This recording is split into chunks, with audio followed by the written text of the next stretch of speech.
बिस्मिल्लाहिर्रहमानिर्रहीम। अस्सलाम वालेकुम। प्रोग्राम इख्तिलाफ राय के साथ मैं इफ्तार कादमी। और एक बड़ी अफसोसनाक खबर है। मौलाना मारूफ आलिम दीन भी हैं और उनकी वजह शोहरत बहुत सारी हैं, लेकिन जो सबसे बड़ी वजह शोहरत उनकी है वो है इमरान खान साहब की सपोर्ट और इमरान खान के दौर हुकूमत में उनके साथ उनकी जो अफिलिएशन है।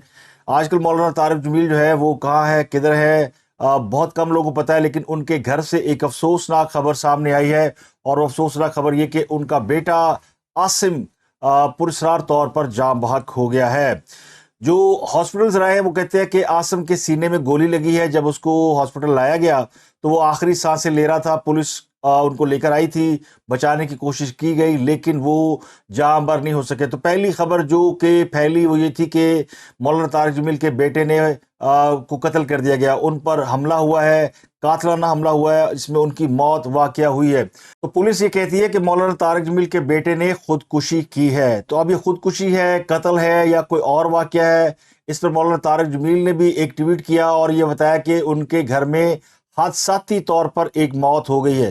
तो खुद मौलाना तारिक जमील के इस ट्वीट के बाद ये बात तो क्लियर होगी कि उनके बेटे को कत्ल नहीं किया गया, उनके बेटे ने किया खुदकुशी। तो खुदकुशी क्यों की है, उसकी वजह क्या है, कुछ इंकशाफात, कुछ ज़राए से मुसद्दका गैर मुसद्दका जो बातें सामने आई हैं वो आपके साथ शेयर करेंगे। तो उनके साहबजादे आसिम जमील ने खुदकुशी की है या कोई और वाक़या है, उन्हें कत्ल किया गया है, उस वाक़े को छुपाने की कोशिश की जा रही है।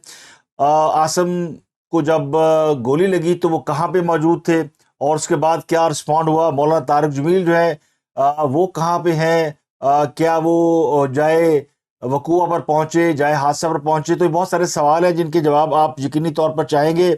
और ये थोड़ी सी अफसोसनाक खबर इसलिए भी है कि मौलाना तारिक जमील एक मुतनाज़ा शख्सियत है और उनके हवाले से अब ये तो अफसोसनाक खबर है कि उनके बेटे का इंतकाल हो गया, चाहे वो किसी तरह भी हुआ, वो कत्ल हुआ, खुदकुशी की या कोई और वजह हुई।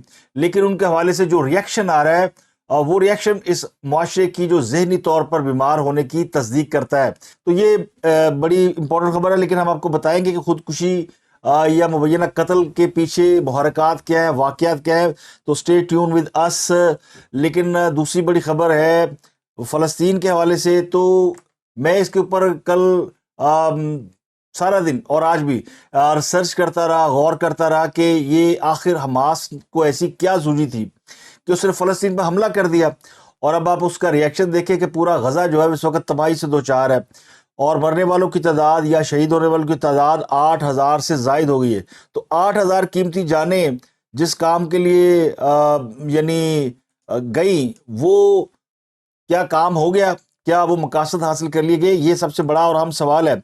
बावजूद उसके कि बहुत सारी खबरें ऐसी आ रही है कि जैसे हमास ने कोई बहुत बड़ा कारनामा सर अंजाम दिया है। मैं कुछ बता देता हूँ आपको। अभी कुछ देर पहले खबर आई थी कि हमास ने इसराइल के जोहरी तनसीबात वाले इलाके पर मिसाइल दे मारा है और वहाँ से धुआं उठता देखा गया है। ये इलाका है दमोना इसराइल का। वहाँ पर हसास जौहरी तनसीबात है, खुफिया तौर पे हैं। लेकिन चूंकि वहाँ के रहने वाले लोगों को पता है, हमास को पता है, हिजबुल्लाह को पता है, बहुत बड़ा सहरा है, सहराए नकब कहलाता है, इसके वस्त में वाक़या है दमोना शहर। उसमें ये जोहरी तनसीबात है, उसके ऊपर मिसाइल अटैक किया गया। तो हमास ने अपनी रेंज बता दी है। गैर मुल्की मीडिया ये कहता है कि गजा में इसराइली फ़ौज की ज़मीनी कार्रवाई में शरीक कई ट्रक तबाह किए गए हैं, इसराइली फ़ौजी काफ़िले पर हमले किए गए हैं, पोस्टें तबाह कर दी गई हैं, तल अबीब के अंदर जो है वो अटैक किया गया है। तो 6,000 फ़लस्तीनी इस वक्त इसराइल की कैद में है, जिसकी रिहाई के एवज़ हमास ने ये ऐलान किया कि वो इसराइली कैदियों को छोड़ सकती है। तो हमास की जानब से ये ऑफ़र की गई है कि इसराइल अगर आप उन फ़लस्तीनियों को छोड़ दें जिनकी तादाद 6,000 से ज़ायद है, तो हम इनको, जो हमारे पास कैदी हैं, इनको छोड़ देंगे। तो अब ये गज़ा में जारी जो ज़मीनी कार्रवाई है, जंग का दूसरा मरहला समझा जाता है। और इसराइल कहता है कि हम हमास को जो है वो सफ़ा हस्ती से मिटा देंगे। 8,000 से ज़ायद इसमें फ़लस्तीनी जो है वो शहीद हो चुके हैं। अब इसके पीछे जो कहानी है वो मैं आपको थोड़ी सी जो रिसर्च बेस्ड और समझने के गौर व फिक्र के बाद जो समझ में आई कि आखिर हमास ने हमला क्यों किया। हमास के पास इतनी बड़ी ताकत नहीं है, इतनी फोर्स नहीं है, इतना असला नहीं है, उसको इतने ममालिक की हमायत नहीं है जितनी इसराइल के साथ हमायत है। बरतानिया, अमेरिका, फ्रांस के جو سربراہان ہیں وہ اسرائیل کے اندر جا کر اسرائیلی حکومت کے ساتھ اظہار یکجہتی کر رہے ہیں، لیکن حماس کے ساتھ کون سا مسلم امہ کا رہنما وہاں پہ گیا یا اس نے اظہار یکجہتی کیا؟ کوئی بھی نہیں۔ آج ویسے پورے دنیا کے اندر فلسطین سے اظہار یکجہتی کی ریلیاں نکالی گئی، اور ایسے ممالک میں نکالی گئی جہاں پہ آپ توقع نہیں کر سکتے، سوچ نہیں سکتے۔ بس آسٹریلیا کے اندر ہزاروں افراد کی ایک بہت بڑی ریلی نکالی گئی۔ کل آپ نے ترکی میں دیکھا، جو رجب طیب اردوان نے ایک ریلی سے خطاب کیا، اور ان کی تعداد لاکھوں میں تھی، وہ سب سے بڑی ریلی تھی۔ پھر لندن کے اندر بہت بڑی ریلی نکالی گئی۔ امریکہ میں لوگ احتجاج کر رہے ہیں۔ امریکی جو ہے، جو یہودیوں کے ساتھ جن کا تعلق ہے یا یہودیوں کو سپورٹ کرتے ہیں، ٹرمپ بہت بڑا سپورٹر ہے اس کا، تو سن ان لا جوئش ہے، اور اس کی بیوی کا تعلق بھی جو ہے وہ جوئش فیملی سے ہے۔ تو اس نے تو بلکہ کہا کہ جو فلسطین کے حق میں مظاہرہ کرے گا ہم ان کی شریعت کینسل کر دیں گے۔ حالانکہ ابھی وہ اقتدار میں نہیں آیا، لیکن کمپین انہوں نے چلا دی ہے۔ تو امریکی صدر، امریکی اپوزیشن، تمام لوگ جو ہے وہ جوئش یعنی کمیونٹی کے حق میں کھڑے ہیں، کیونکہ یہودیوں کو پیسہ بڑا ہے، اور یہودی جو ہے وہ امریکہ کے اندر سب سے مالدار قوم ہے، اور اگر یہودی امریکہ سے نکل جائے تو امریکہ معاشی طور پر مشکلات کا شکار ہو سکتا ہے۔ تو ان کو ظاہر ہے یہ چیز بھی نظر آتی ہے۔ تو بنیادی جو نقطہ ہے کہ کیا ہو رہا ہے اور حماس نے سب کچھ کیوں کیا، تو اس کی جو مجھے وجہ سمجھ میں آئی ہے کہ اسرائیل جو ہے وہ پچھلے کچھ عرصے سے تمام عرب ممالک اور تمام مسلم ممالک ان کے ساتھ اپنے تعلقات جو ہے وہ استوار کر رہا تھا اور کر چکا تھا۔ سعودی عرب اسرائیل کے ساتھ تعلقات بڑھا رہا تھا، اور آلموسٹ سعودی عرب کے ساتھ اسرائیل کے تمام معاملات طے ہو چکے ہیں۔ یو اے ای میں پہلی مرتبہ اسرائیل نے اپنا سفیر جو ہے وہ تعینات کر دیا، تو یو اے ای جو ہے وہ راضی ہوا اسرائیل کے وزیر کو تعینات کرنے پہ۔ اس سے پہلے جو عرب اسرائیل جنگ ہوئی تھی اس میں تمام ممالک نے حصہ لیا تھا، لیکن اب وہی عرب ممالک اسرائیل کے ساتھ دوستی کر رہے ہیں، ان سے ہاتھ ملا رہے ہیں۔ ترکی کے اندر اسرائیل کی یعنی پوری سفارت خانہ اور باقی ان کا جو عملہ ہے وہ موجود ہے، تو ترکی بھی جو ہے اسرائیل کے ساتھ اپنے تعلقات بڑھا رہا تھا۔ تو اب یہ نظر آ رہا تھا کہ اسرائیل کے ساتھ جو لڑائی ہے مسلم امہ کی وہ ختم ہو رہی ہے، اور پھر اس کا مطلب یہ ہوتا ہے کہ اگر اسرائیل کی سارے مسلمان ممالک کے ساتھ دوستی ہو جاتی تو پھر جو غزہ اور فلسطین کا مقدمہ ہے وہ تو کوئی نہ لڑتا۔ ان کے لیے تو یہ آخری چانس تھا کہ وہ اپنی آواز بلند کریں۔ کل کو اگر تمام ممالک کے ساتھ اسرائیل کی دوستی ہو جاتی ہے، جن میں پاکستان کا نام بھی آتا ہے، اور کہا جاتا ہے کہ اگر سعودی عرب نے ہاتھ ملا لیا اسرائیل کے ساتھ تو پاکستان جو ہے وہ سعودی عرب کے ساتھ ہمیشہ رہا ہے اور رہنا چاہتا ہے، کیونکہ وہ ایک بہت بڑی فائنینشیل ایڈ ہے۔ جس طرح ہم نے امریکہ میں دیکھا کہ امریکہ کو کس کی فائنینشیل ایڈ حاصل ہے، جوئش کی ہے، حالانکہ وہ کمیونٹی وہاں پہ کرسچن اور جوئش دونوں ہی ہیں۔ تو ہم تو سعودی عرب تو ہمارا مسلمان یعنی برادر ملک ہے، اور ہماری فائنینشیل بہت زیادہ ہیلپ کرتا ہے، اور عرب ممالک سارے ہی کرتے ہیں۔ تو جس طرح عربوں نے جانا تھا اسی طرح پاکستان کو بھی جانا پڑتا ہے۔ یہ ہو نہیں سکتا تھا کہ اگر عرب ممالک اسرائیل کے ساتھ اپنے تعلقات آئیڈیل کر لے اور پاکستان پیچھے رہ جائے۔ اس طرح ایران اور سعودی عرب کی جو بڑے عرصے بعد لڑائی ختم ہو گئی، اور پھر ایران جو ہے وہ بہت بڑا سپورٹر ہے حماس کا، حزب اللہ کا، اور باقی لوگوں کو یہ جو القسام بریگیڈ جس کا نام لیا جاتا ہے، یہ دراصل القاسم بریگیڈ ہے۔ یہ قاسم سلیمانی جو کہ ایرانی افواج کے سپریم کمانڈر تھے، انہوں نے یہ پھر مزاحمتی تحریک جو ہے اس خطے کے اندر اسرائیل کے خلاف اور باقی جو استعماری قوتیں ان کے خلاف، خاص کر امریکہ، ان کو ترتیب دیا تھا۔ اور آج امریکہ اگر وہاں سے نکلا تھا عراق سے اور باقی جگہوں سے، تو وہ القاسم بریگیڈ اور قاسم سلیمانی کی حکمت عملی کی وجہ سے نکلا تھا۔ تو اس لیے حماس نے القاسم بریگیڈ ایک پورا بنایا ہوا ہے۔ تو وہ ایران بھی اگر سپورٹ بند کر دے اور باقی ممالک بھی بند کر دے تو پھر جو فلسطینی ہے وہ تو ایک جیل میں قید ہو گئے۔ تو انہوں نے سوچا ہے کہ جیل میں رہنے سے بہتر ہے کہ ایک دفعہ جیل توڑی جائے، اس کے بعد دیکھا جائے گا۔ لوگ جیل توڑتے ہوئے تو یہ نہیں سوچتے کہ وہ زندہ رہیں گے یا بچ جائیں گے، بنیادی مقصد اس قید سے آزادی اور رہائی ہوتا ہے۔ تو حماس نے ایک اتنا بڑا کام کیا کہ جو کہ اگلے 50 سال تک جو ہے وہ اسرائیل اگر رہا تو اول تو رہے گا نہیں، لیکن رہے گا تو پوری دنیا کو یہ یاد رہے گا کہ یہ کتنی بڑی مزاحمتی اٹیک تھی، کتنا بڑا ڈیفینسو اٹیک تھا۔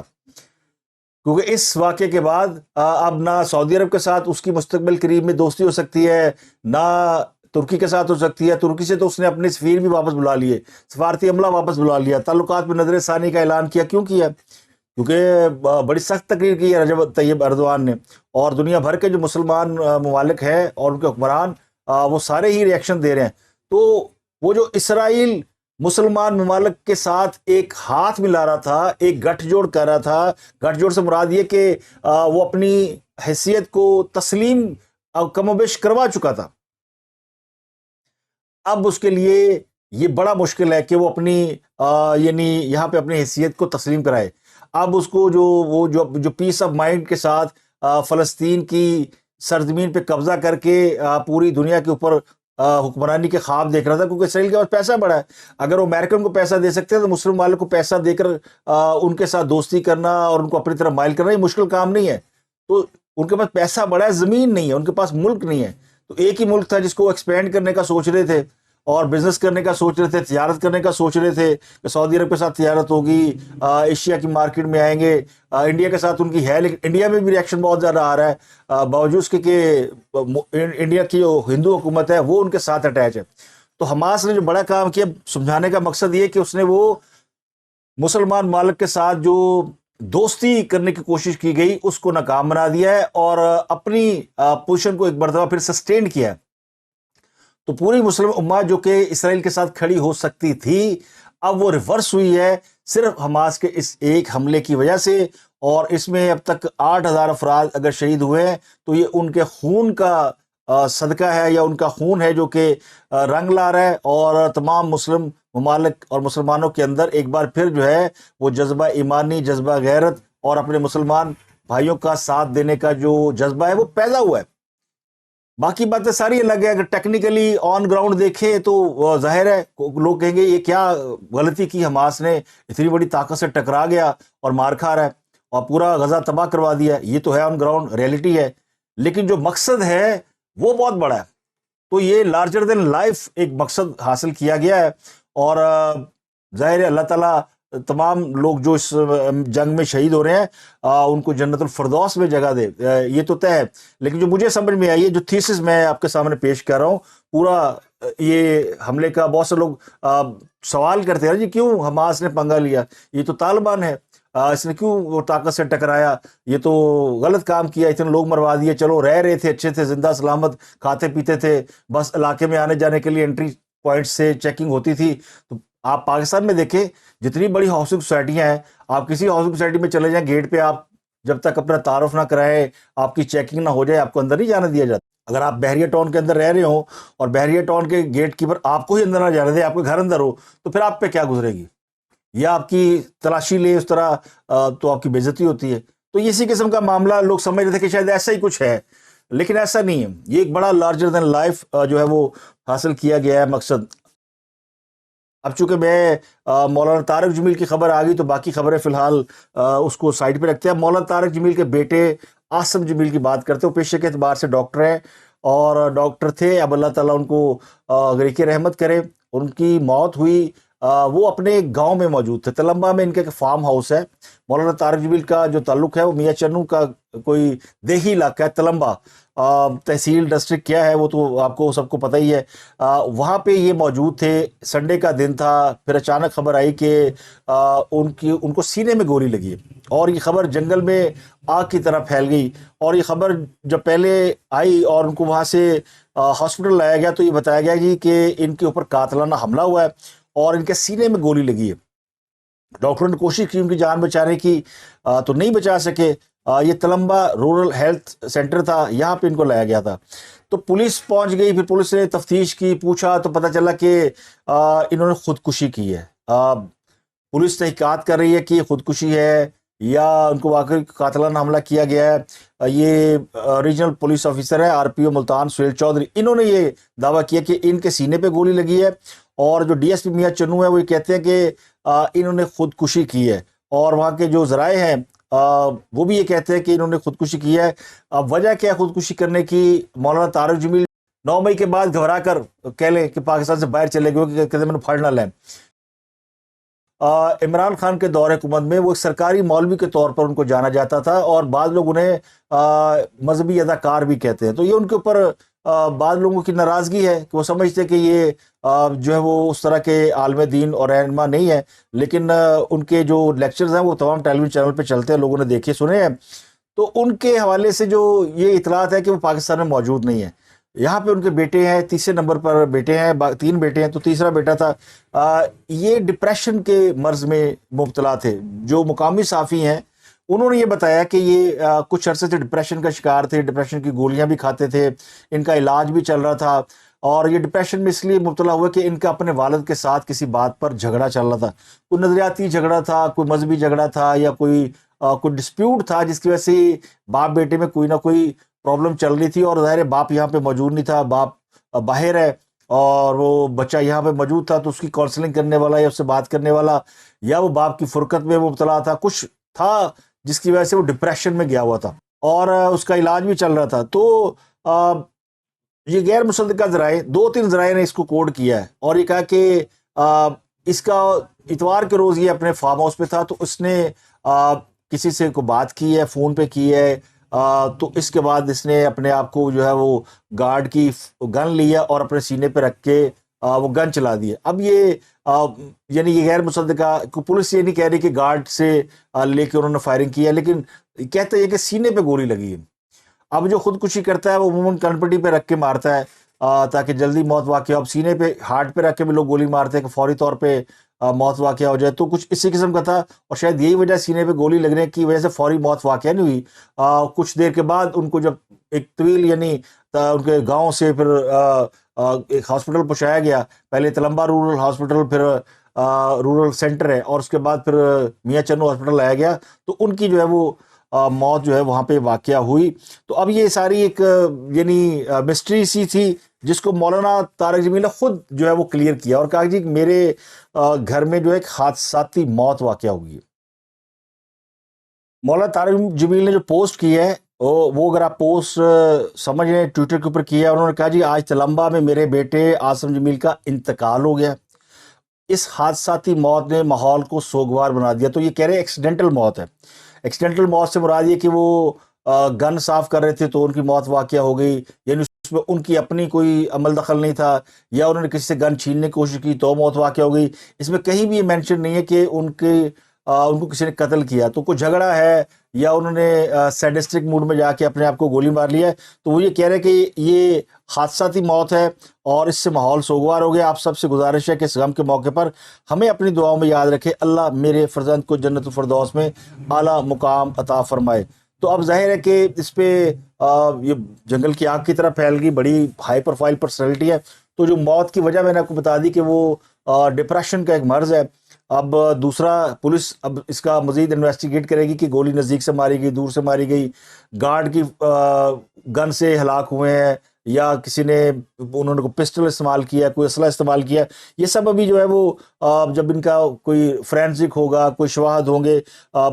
आईजी पंजाब ने इसके ऊपर एक्शन लिया और कहा कि जनाब इसकी तफ्तीश की जाए। डॉक्टर उस्मान अनवर उनकी तरफ से इतलात है कि उन्होंने तमाम शवाहद और फॉरेंसिक रिपोर्ट की रोशनी में मौत की वजह जानने का हुक्म दे दिया है, और अभी उनकी तदफीन नहीं हुई।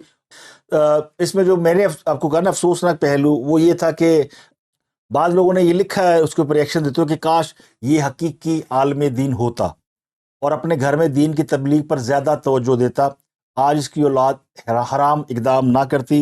इस्लामी तारीख ऐसे मजहबी अदाकारों के वाक़या से भरी पड़ी है जो दिखावा करते थे और लोग उसे हकीकत समझते थे। हर जानी चोर डकैत की दहलीज पर माथा टेकने वाला आलम दीन नहीं हो सकता। तो ये जो जज्बात का इजहार किया गया है, ये मैं इसकी कतई तौर पर इसको इंडोज नहीं करता कि ऐसे मौके पर इस किस्म के इल्काबात या अल्फाज इस्तेमाल किए जाए। बेशक उनका कंडक्ट है, उनका एक ज़ाती आगे बढ़ने का रास्ता है। वो आलम दीन हो सकता है, ना हो सकता है वो कोई उन्होंने कोई लबादा ओढ़ा हो, वो रॉन्ग नंबर हो जो बहुत से लोग कहते हैं। और चूँकि वो हर साब इक़्तिदार के साथ उनकी दोस्ती है, हर बड़े आदमी के साथ उनकी दोस्ती है, और हर वज़ीर आज़म को या हर बड़े सियासी जमात के लीडर के साथ वो पाए जाते हैं। इसलिए बाद लोगों ने खुशामदी समझती है, बाद लोग समझते हैं कि ये एलीट क्लास के मौलवी हैं, तो ये होंगे वो। लेकिन इससे उनकी जो इस वक्त जो कैफियत है या उनके बेटे की मौत है उसका कोई लेना देना नहीं है। तो उनसे अफसोस किया जाना चाहिए। ये जो लड़ाइयाँ होती है या ज़ाती आपकी जो राय है इसको आप किसी और वक्त के लिए उठा रखें। तो बहरहाल मेरी तरफ से जो है मौलाना तारिक जमील के साथ दिली ताज़ियत का इजहार है, तो अल्लाह ताला उनको सब्र जमील दे। पुलिस ज़राए ने ये दावा किया है कि मौलाना तारिक जमील पाकिस्तान में हैं और वाक़े के वक्त वो मियाँ चन्नू में मौजूद थे और इस वाक़े के बाद वो उनका ख़ानदान भी वहाँ पे मौजूद था और वो अपने पूरे फैमिली समेत वो वापस लाहौर की तरफ रवाना हो गए हैं। ये पुलिस का दावा है और पुलिस का कहना है कि वो कुछ अर्सा कबल पाकिस्तान वापस आ चुके हैं और वो अपनी फैमिली के साथ अपने आबाई गांव में मौजूद थे। और फिर वो ज़राए जिन्होंने ये दावा किया था कि उन्होंने अपने वालिद के साथ उनका कुछ झगड़ा हुआ है और उसके बाद उसने खुद को गोली मारी है, उससे इस बात की तस्दीक होती है कि मौलाना तारिक जमील जो है वो जाए वक़ूआ पर मौजूद थे और तभी उन्होंने इस बात को इंडोज़ किया कि उनकी मौत हादसाती तरीके से हुई है या हादसाती तौर पे हुई है। बहरहाल इसकी अभी मज़ीद डिटेल आना बाकी है। ये बात तय है कि उनका बेटा जो है वो डिप्रेशन का मर्ज़ था और उसका अपने वालिद के साथ एक झगड़ा चल रहा था। तो अब तक के लिए इतना ही। आपसे मुलाकात होती है अगले व्लॉग में। अपना गिरदुनवा के लोगों का बहुत ख्याल रखें।